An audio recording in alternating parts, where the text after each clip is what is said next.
Bienvenidos una vez más. Hola a todos, yo soy J-Code.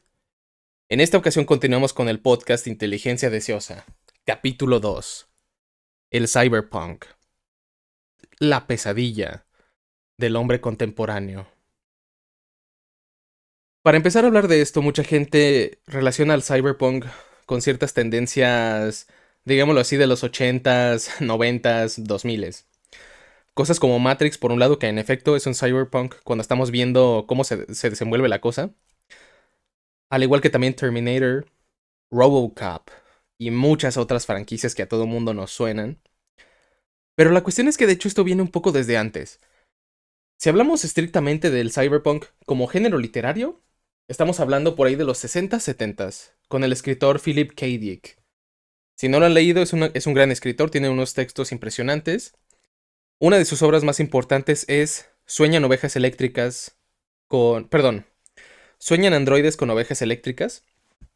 Y ahí es donde tenemos el primer inicio, si lo quieren ver así, de esto mismo. Porque conforme avanzamos en el tiempo, mientras más pasa, más nos adentramos en esta misma cuestión y más abordamos las complejidades que esto plantea. Pero igual, si alguien quiere retrocederse un poco más y hablar de la cuestión transhumanista, que actualmente es algo que tiene mucho peso, realmente hay varias teorías interesantes. Algunos apuntan de hecho a que, por ejemplo, el gnosticismo junto con algunas otras teorías o pensamientos, dan origen al transhumanismo.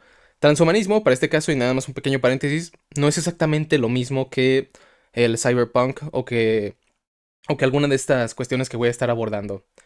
Pero igual, nada más lo menciono porque tiene implicaciones, porque actualmente tenemos un punto de un avance tecnológico bastante considerable, y eso nos lleva al punto en que esta idea de que el ser humano, y aquí voy a ponerme un poco en unos términos que a algunos les van a sonar raros, la idea de que el ser humano, por un lado, no se sabe si es su intelecto, su alma, su mente, es algo, y por otro lado está el cuerpo, y la cuestión es que tengo que separarlo para desbocar, bueno, perdón, para conocer ahora mismo el verdadero potencial de eso mismo. Si el ser humano es más cuerpo, entonces potenciémoslo. Si el ser humano es más mente, alejémoslo de esta carcasa vacía que tiene la fea tendencia de morir. Esto, como ya sabrán, en efecto ya nos está sonando mucho a cosas como Ghost in the Shell y quizás hasta Matrix o algún otro ejemplo que alguien pueda tener en mente. Por lo que, en fin, como digo, hay varias cuestiones que, en fin, para que no perdamos el hilo. El transhumanismo es una cuestión que surge gracias a Julius Huxley, o se le atribuye bastante a este autor, un pensador, hermano de Aldous Huxley. Entre ambos se llevaban fatal. Como ya muchos sabrán, Aldous Huxley creó una novela distópica, como es el caso de Brave New World, o Un Mundo Feliz, donde se imagina un mundo tiránico, donde la gente está demasiado controlada debido al uso de sustancias adictivas, el Soma, nombre que después también influenciaría a una obra de cyberpunk y terror en los videojuegos, más de eso adelante, y que esta misma obra realmente a la luz del día de hoy a la gente con una imaginación más vívida o a la gente más curiosa va a decir, bueno, puede que no estemos tan lejos de eso solamente sin la necesidad de esos químicos en nuestro organismo. Y también la cuestión del organismo, nada más aquí hago otro pequeño paréntesis, más adelante también va a cobrar un poco de interés porque hay posiciones tanto de gente que está por un lado a favor de la tecnología, aunque esto ya es en un plano más real, pero también en el plano fantástico, literario o del género también está presente. Como lo que mencionamos en el caso del transhumanismo, gente que está más del lado tecnológico. Digamos que están en estos dos polos, pero la cuestión es que creo que realmente se puede llegar a algo distinto. Pero en fin, eso lo abordaré más adelante. Y también voy a mencionar a raíz de esto puntos de algunas obras que intentan, digámoslo así, conciliar un poco ambos puntos de vista. Tanto el punto de vista de que lo, entre comillas, natural, con eso hay que remarcarlo con comillas porque no es exactamente lo que todos pensamos o lo que todos entendemos.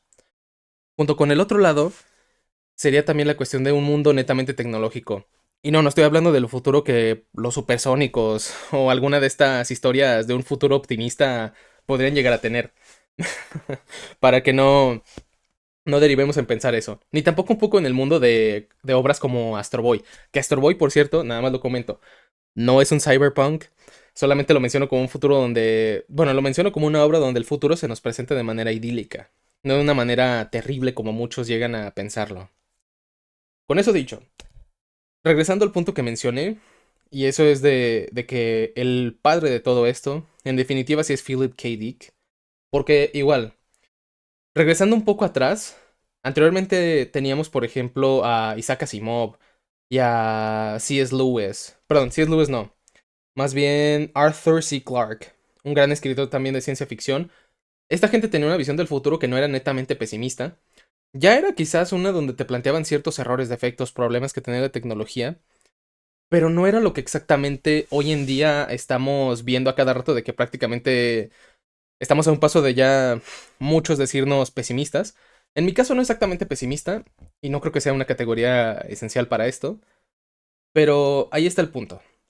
Igual, previamente a Isaac Asimov y a toda esta gente que llevó la ciencia ficción a un punto de una madurez interesante, si me permiten referirme a esa manera de este tema. También estaba, por ejemplo, Julio Verne y la gente que estuvo durante la época fuerte del positivismo en el mundo. Que como digo, realmente son ideas o versiones de cómo sería un futuro. Que para este punto, voy a decir algo importante. Cuando en los 80s, 70s, 60s, décadas y siglos anteriores se imaginaban el futuro, a eso actualmente se le llama retrofuturismo, o el futuro visto desde el pasado. Porque si alguien se pone a investigar cómo es que la gente se imagina el futuro en determinados periodos de la historia, realmente no es el futuro que actualmente estamos pensando. Y para esto voy a utilizar el ejemplo de una franquicia que me va a servir muy bien más adelante, pero por ejemplo, en El Exterminador, Terminator. En esta franquicia, si nos fijamos solamente en la primera película, y solamente tengamos esto en mente para que me entiendan bien en lo que quiero decir, hagamos el siguiente ejercicio, chicos. Quiero que piensen en esto. Imaginen que durante 40 años nos quedamos estancados con la tecnología de los 80s. Todavía tenemos muchas cosas con... O sea, todavía estamos utilizando nuestro Walkman. Tenemos todavía computadoras que no pueden desplegar gráficos. O realmente es puro texto en verde. O sea, no tenemos interfaces de usuario. De ninguna manera tenemos lo que actualmente podemos tener en diferentes presentaciones, versatilidad y modelos. Pasa algo. Si en esos 40 años la tecnología no hubiera cambiado nada, estaríamos diciendo, bueno, es que el futuro sería esto, pero un poco más avanzado. Y a lo que voy es que, por ejemplo, el universo que plantea Terminator tiene sentido con el presente donde se desarrolló esa historia. Creo que, si me lo permiten, este futuro donde todavía están las máquinas, computadoras donde solamente hay texto, pero es en color rojo y negro, y bueno, y letras en blanco, no está mal. Dado ese momento, ese futuro tiene sentido para ese periodo. Así que, como digo, realmente no está mal.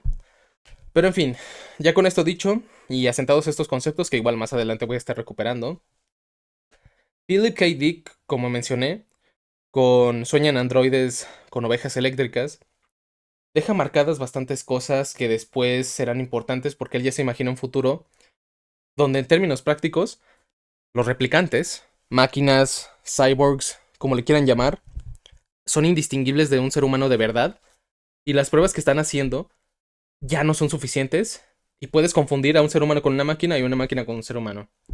Por lo que el grado de certeza que tengas con ese tipo de pruebas es irrelevante. No ayuda en nada. Que por cierto, el método que están utilizando allí para estar verificando si tú en efecto eres un ser humano o una máquina, lo digo como una curiosidad porque esto se llama el test de Turing.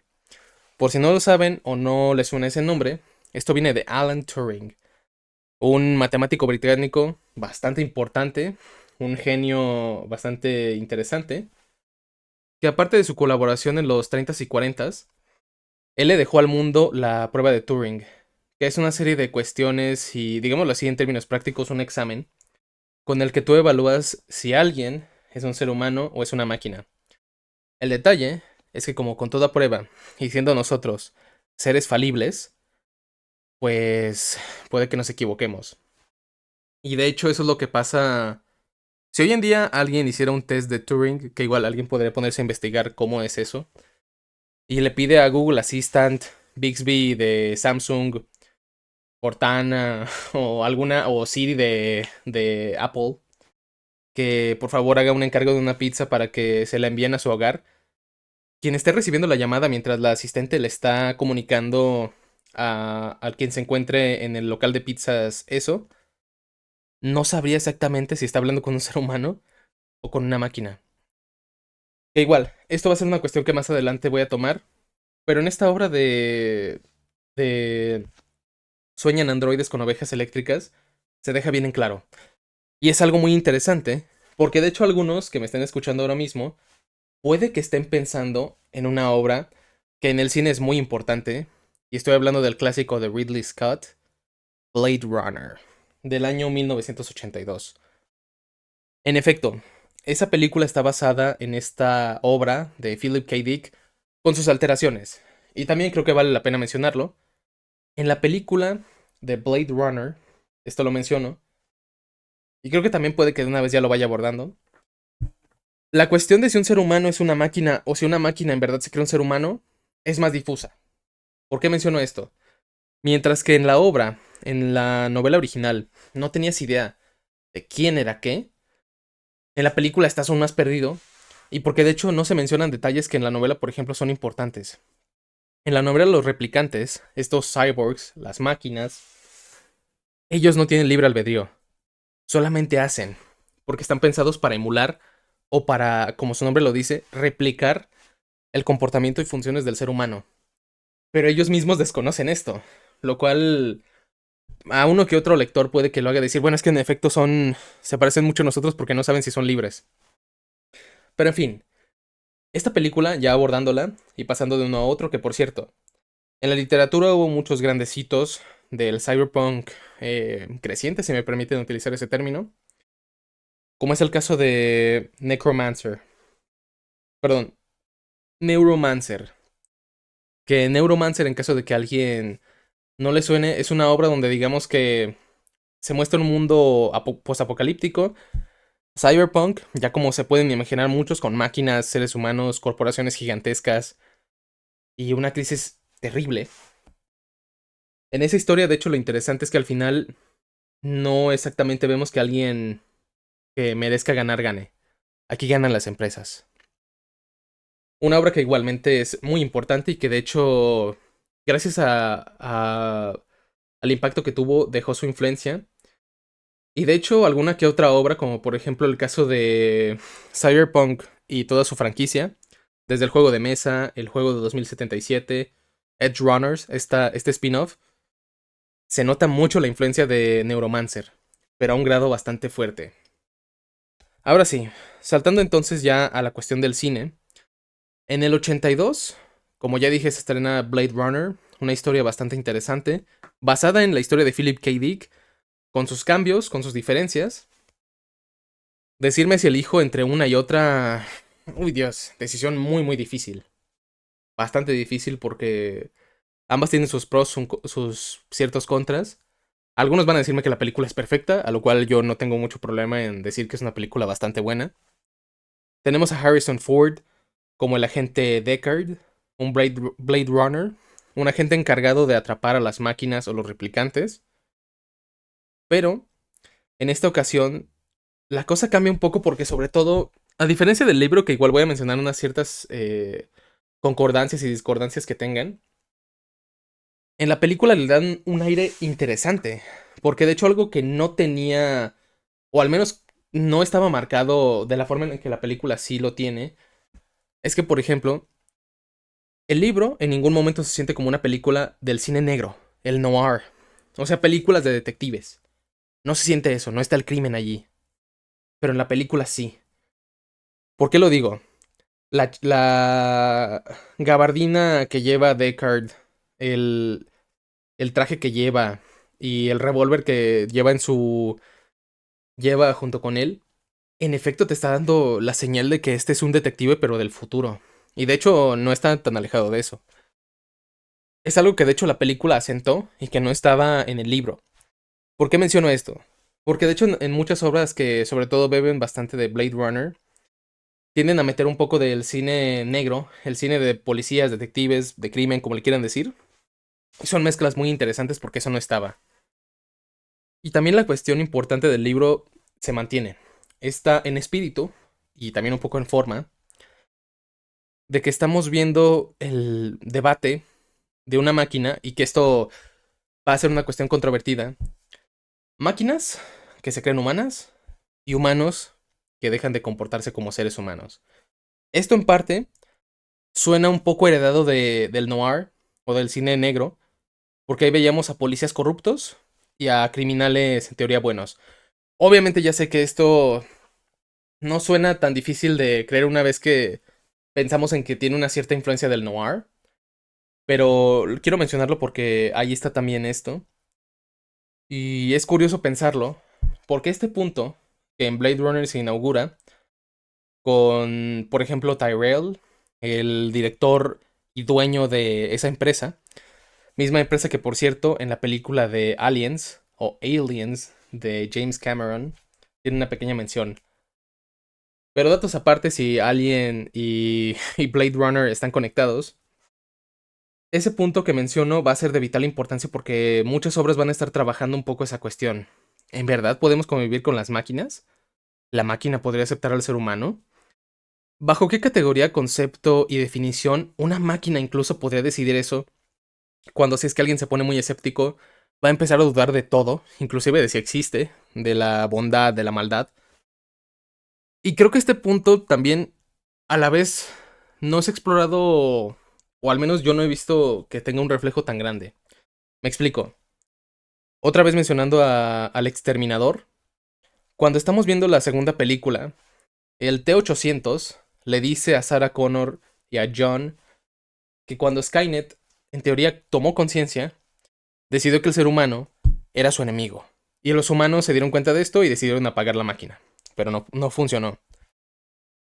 ¿Cómo es que la máquina hizo un salto de una decisión de servirle a los seres humanos y pasar a estar en contra de los seres humanos?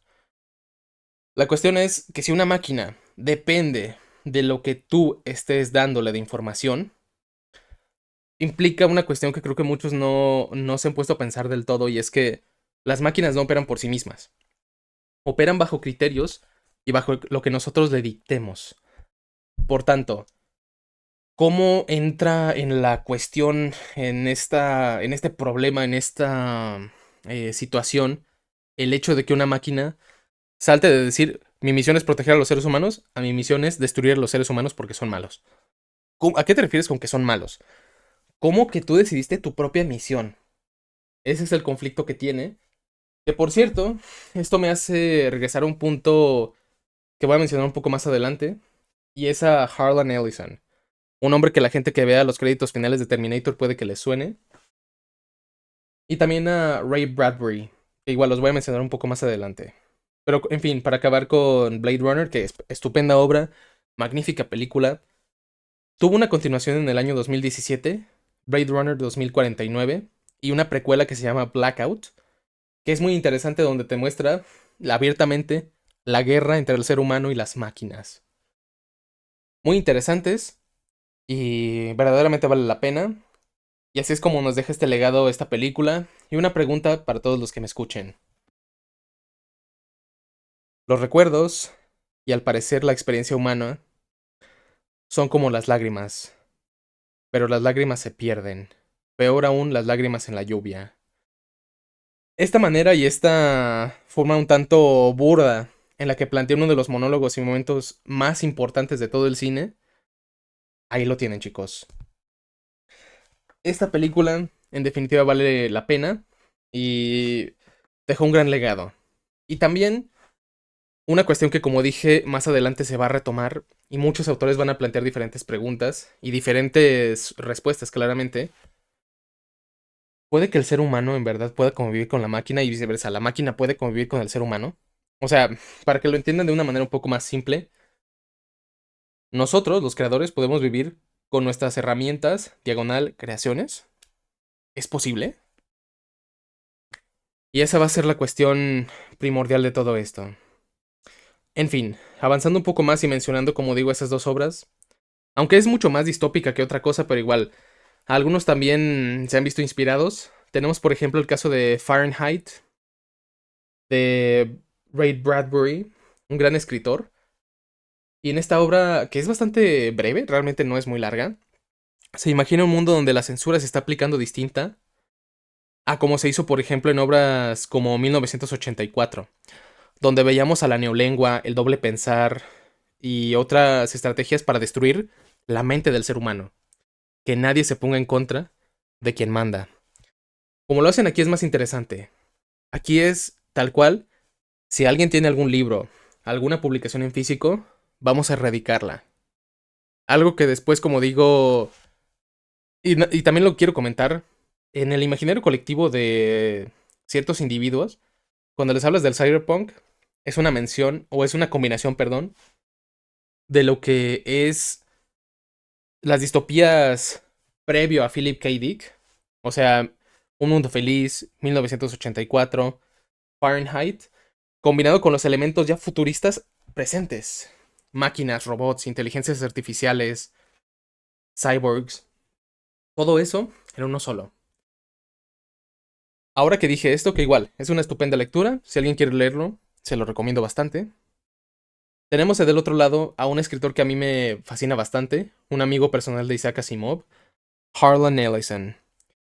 Un sujeto que escribe historias bastante pesimistas, muy oscuras, pero con una de ellas dio uno de los trabajos más interesantes respecto a las máquinas, hacia una cuestión un tanto más, ¿cómo decirlo? Interesante, si me permiten ponerlo así, y es que lo que Harlan Ellison hizo con su gran texto, que igual no es muy largo, es una obra cortita, pero igual te deja con muchas interrogantes y te hace pensar bastante. No tengo boca y debo gritar. ¿Qué pasa cuando la máquina, en teoría, ya llega a un nivel de conciencia, de complejidad, si lo quieren ver así, donde dice, ¿por qué los humanos me crearon? Existo, pero no puedo morir. Estoy en el perpetuo presente. Y es lo que pasa porque AIM, y que de hecho en inglés queda muy, muy divertido porque dice I think, therefore I am, o pienso, por tanto yo soy.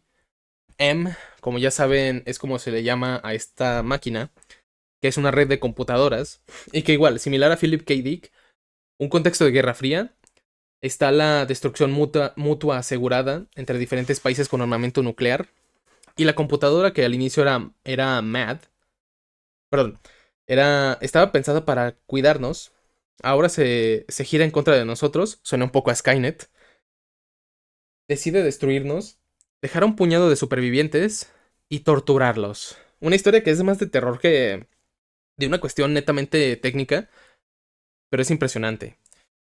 Y ahí es donde estamos viendo esto mismo.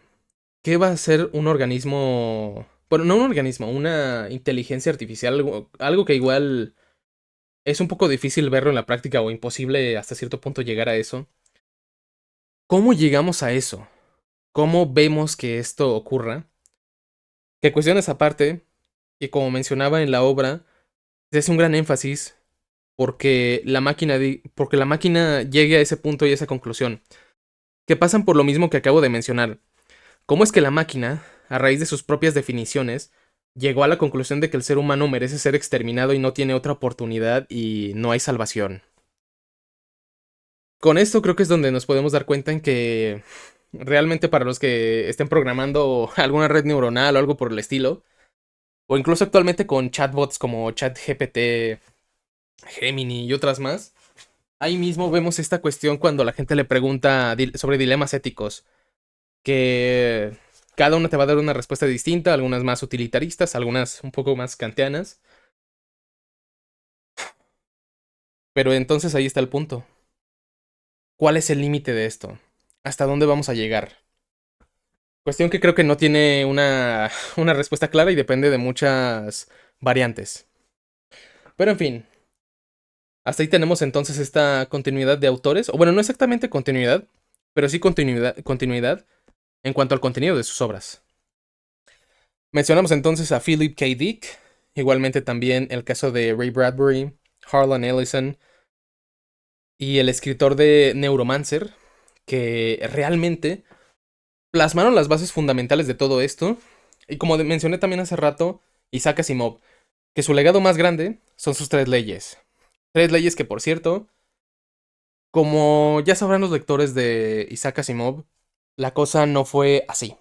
Realmente son tres leyes, sí, pero toda ley se presta a interpretación, o hasta cierto punto se puede interpretar, y no funciona como debería.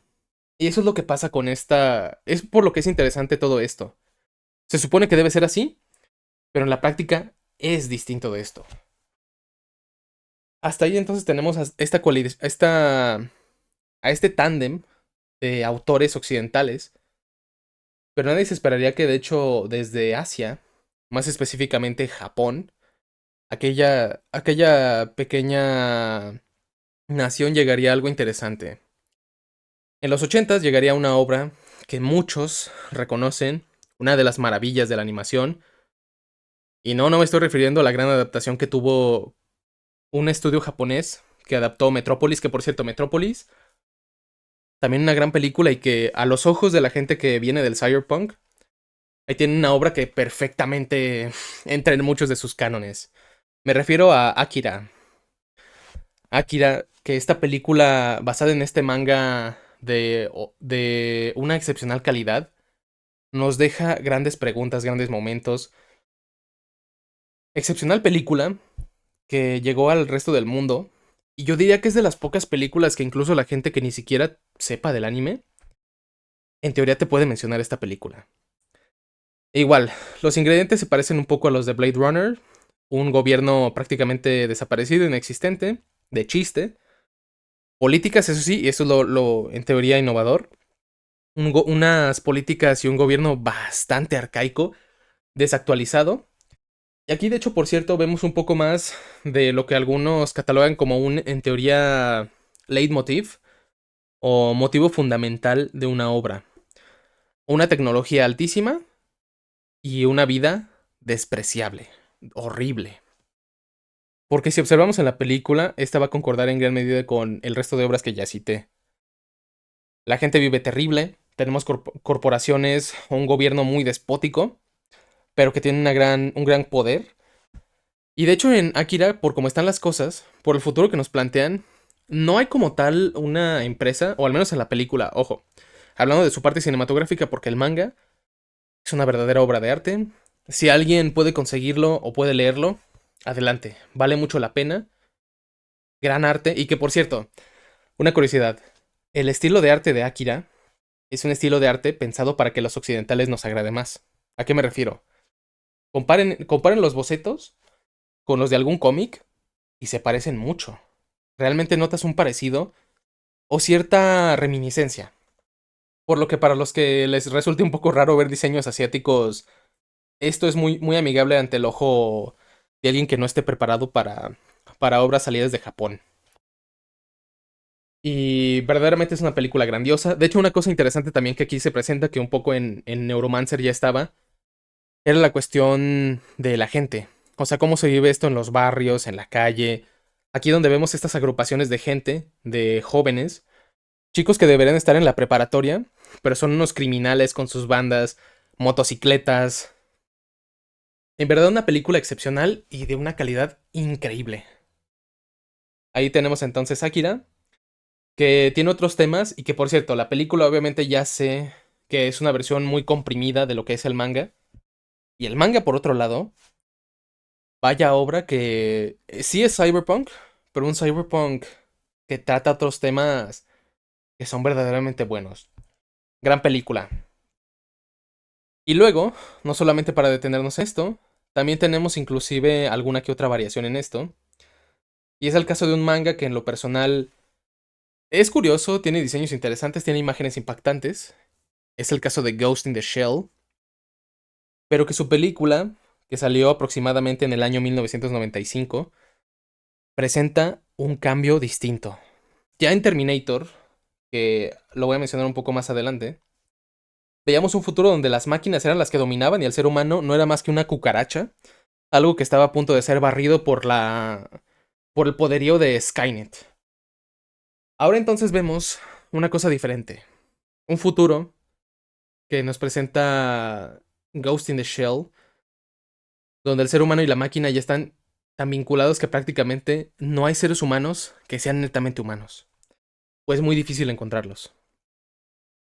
A lo que me refiero, Motoko Kusanagi, este gran personaje que muchos la tienen en muy alta estima y que sin duda es una gran protagonista y hace muchas cosas en la obra, ella tiene un cuerpo que es netamente mecánico. Su espíritu, Ghost, es de lo poco que ella tiene de lo que es originalmente lo que alguna vez fue. Pero una cosa que en lo particular, y esto sí es una cosa muy muy personal, cuando veo Ghost in the Shell, siempre las escenas donde se muestra a un ser humano que está expuesto con las partes mecánicas o lo que debería ser un cuerpo humano, la figura humana, convertida en algo más robótico me causa algo de repulsión. Digamos que a mí no me emociona como tal ver a una chica robot.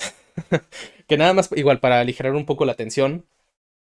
Ya sé que a muchos les gusta el diseño de 2B, de Nier Automata. Pero a mí, digamos que sí, me parece un diseño bonito, pero no creo que me motive para hacer mucho por ella. Ni mucho menos por A2 o alguna de ellas. En fin, Ghost in the Shell nos presenta esta historia donde pasan unas cosas interesantes porque estamos viendo que a la gente pueden hacerle un hackeo, por así decirlo, mental. Y también vemos lo terrorífico de que te implanten memorias que no son tuyas y tengas que vivir bajo esas memorias. Una cosa terrible. Verdaderamente Ghost in the Shell es una mezcla interesante de acción, futurismo o un mundo cyberpunk como tal. Y también una parte un poco más privada, un poco más interna. Todo lo que ocurre, todo lo que pasa allí. Verdaderamente la película me parece un salto de calidad. El manga está bien, a pesar de que a mí en lo personal no me gusta como tal. Pero la película sí me gusta más. El trabajo que le dieron en la película, increíblemente bueno. En el manga no me llega a convencer del todo. Pero en fin, gracias al manga por existir tenemos Ghost in the Shell, que tuvo otras películas, continuaciones, y verdaderamente es bastante bueno. E igual, por ejemplo, como es el caso de Standalone Complex, que verdaderamente a mí me fascinó y me sigue fascinando. Y también, notas aparte, Standalone Complex, la película del 2009-2007, la verdad esa película se ve fantástica. Al día de hoy, si es que alguien puede ver esa película, la animación se mantiene al igual que la primera película. Y la primera película, también nada más por mencionar un poco más, y ya dejar un poco a Ghost in the Shell, tiene algo interesante. ¿Qué pasa cuando una inteligencia artificial o un entre comillas ser, como es el caso de Puppet Master o el amo de las marionetas, llega y quiere hacer un desastre? Y una pregunta para ustedes, chicos. Si les dijeran que una ola de crimen y destrucción puede detenerse a raíz de que una inteligencia artificial, un ser, como le quieran llamar, se fusione con ustedes, ¿lo harían? Y eso es lo que pasa en Ghost in the Shell, que igual la segunda película tiene un momento donde viajamos a un nirvana, a un Kabbalah, una escena que a mí me dejó pensando porque tiene unas implicaciones muy grandes. Pero en fin, Ghost in the Shell, por cierto, tiene una inspiración también muy filosófica de René Descartes, o Descartes, para los que les guste pronunciarlo de una manera más fina. Descartes, para los que sepan, él separó al ser humano. Él dijo que una cosa era la mente, tu alma, tu espíritu, como le quieras decir, que de hecho por él existe el término mente, y tu cuerpo.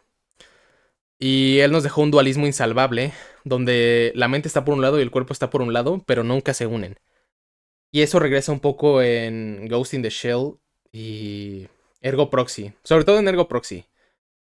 Y ahí lo tienen. Ghost in the Shell, gran franquicia, tiene unas excelentes películas, la música es muy buena y creo que seguramente podemos esperar que algún día vuelva a retomarla.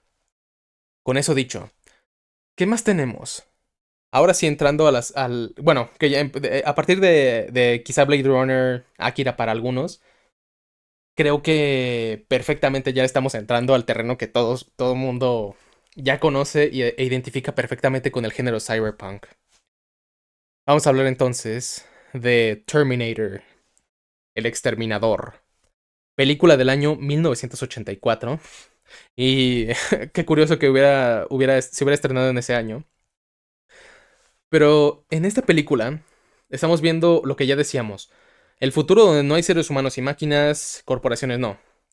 A raíz de una corporación, sistemas Cyberdyne, la cosa se fue al demonio. Las máquinas dieron un salto de proteger al ser humano a destruir al ser humano en cuestión de minutos. El 29 de agosto El 29 de agosto da inicio entonces el ataque nuclear llamado el Día del Juicio. Pero la cosa no terminaría ahí. Los pocos sobrevivientes tendrían que ver una pesadilla aún peor. La guerra contra las máquinas. Y de esa manera es que estamos viendo este futuro donde tenemos a máquinas de diferentes tipos, algunas más humanoides, otras que para nada son humanoides. Y las unidades especiales de infantería pesada. Y también dentro de estas tenemos a la unidad de infiltración por excelencia, los T-800.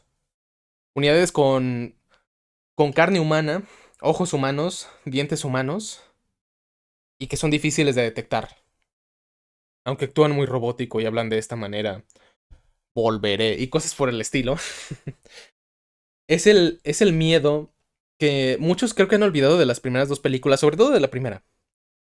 El miedo de saber si estás hablando con un ser humano o con una máquina. Lo que mencionaba hace rato del test de Turing. Si alguien no puede reconocer bien que está hablando con una máquina, ¿cómo esperas identificar a quien está enfrente de ti y sea una máquina? Y esa es la cuestión densa, crítica, importante con esto. Y de hecho no solamente eso, también la seguridad, la privacidad y otras cosas más que también la película tiene. Creamos a esto para protegernos y se fue en contra de nosotros. Se supone que deberíamos tener privacidad y las máquinas destruyen todo eso. Como es el caso del Terminator que utiliza un directorio, busca en un registro de nombres la localización de Sarah Connor y va a proceder a intentar exterminarla.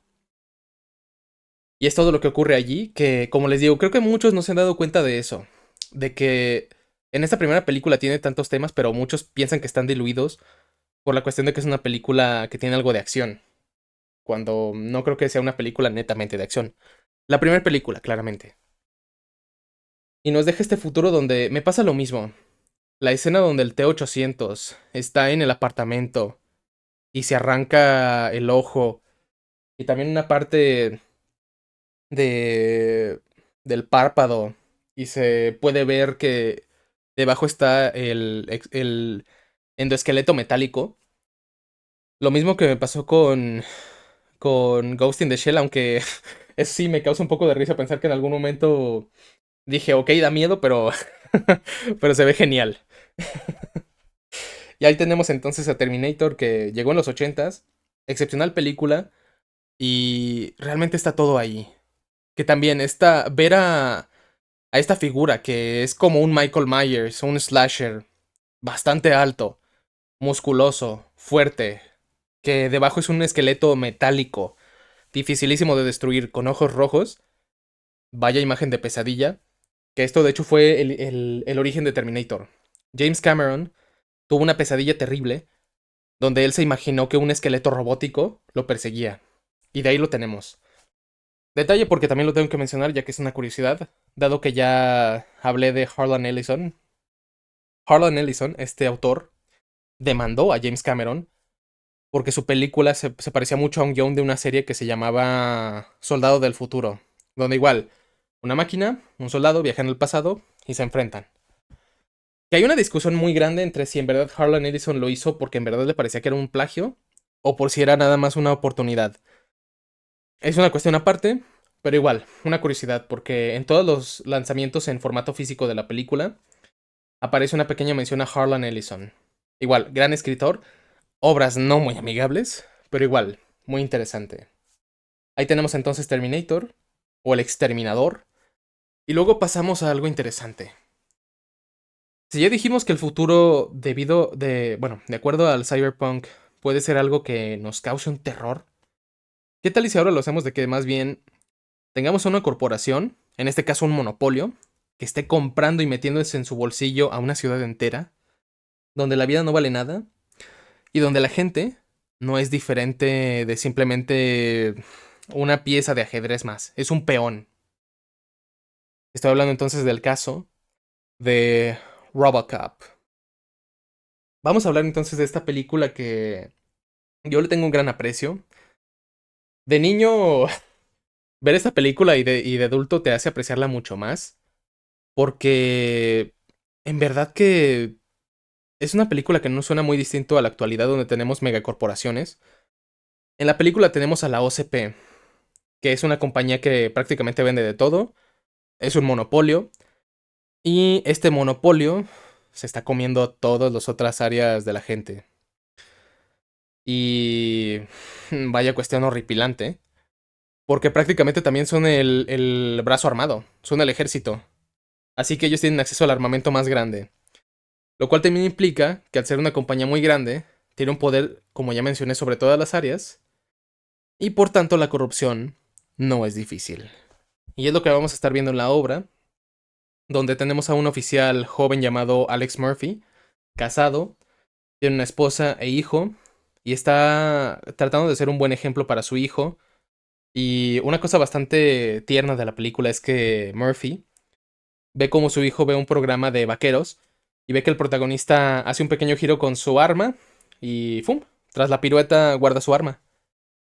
Y él le pide que si puede hacer lo mismo y vaya, así lo hace. Elemento importante de la personalidad de Murphy. Él es un padre que quiere a su familia y tiene el deber de cumplir como un policía, como un oficial, como la autoridad. La ciudad es Detroit, completamente horrible, destruida. Prácticamente no hay nada que salga bien en ese lugar. La vida es despreciable, es terrible. Suena un poco, por cierto, a la ambientación de algunas películas del viejo oeste, como es el caso de... En este caso, nada más por mencionar, me recuerda un poco a Por un puñado de dólares y a... Bueno, la trilogía del dólar, en este caso, donde la vida no vale nada, pero la muerte quizás tenga precio. Como digo, lo menciono como una... algo que me parece un poco curioso, pero en fin, no tienen relación aparte. Lo que sí es importante es que, como dije, al tener una corporación que lo es prácticamente todo, y donde ellos lo dominan prácticamente todo, no hay más espacio para que ese lugar se concentre igual las actividades del tipo delictivo en cierto sentido. En la película vemos que pasa eso, y al final, irónicamente, actores corruptos dentro de la OCP hacen que el crimen sea más fuerte para que ellos se aprovechen y estén lanzando productos de defensa, como es el caso de la unidad robótica ED-209. Que esa unidad, por cierto, es un diseño que prácticamente a cualquier japonés le encantaría tener porque es un mecha. Es un robot que les encantaría. El ED-209 se supone que es la unidad de patrullaje perfecta porque simplemente está pensada para vigilar y castigar.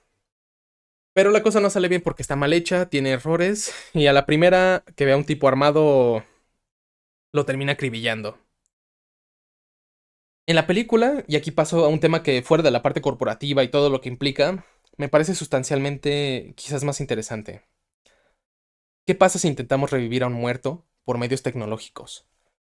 Ya hace rato estaba hablando de todas las locuras que muchos de los gnósticos tienen y todo esto de superar la materia, pero aquí vemos prácticamente un giro de 90 grados, bueno, un giro de 180 grados o incluso más radical. Y es que, ¿qué pasa si lo cambiamos y hacemos que tengamos algo que sea netamente, bueno, digital, físico, analógico, como le quieran decir? ¿Qué tal si hacemos que una máquina se comporte como un ser humano? Y esa es la pregunta importante de Robocop. ¿Alex Murphy sigue vivo? ¿O estamos hablando de una máquina que se convirtió en un robot? Perdón, una máquina, un robot, que se crea un ser humano. Y eso es algo que una vez que lo analizas se vuelve la película mucho más triste.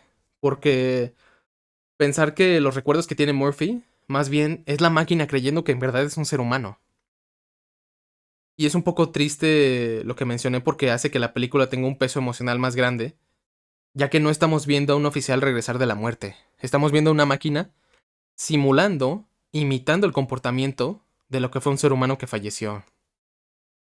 Que esto, por ejemplo, en Robocop 2 se retoma un poco y en otras obras también se ha intentado hacer eso.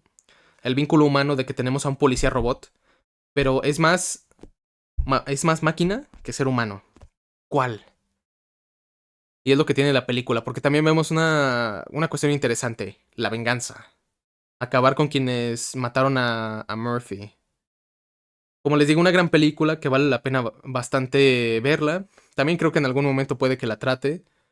Y donde tenemos esa combinación, el mundo cyberpunk, una corporación totalitaria, un protagonista que, francamente, y aquí voy a sonar muy pesimista, yo estoy más bien girado a pensar que es una máquina y no un ser humano.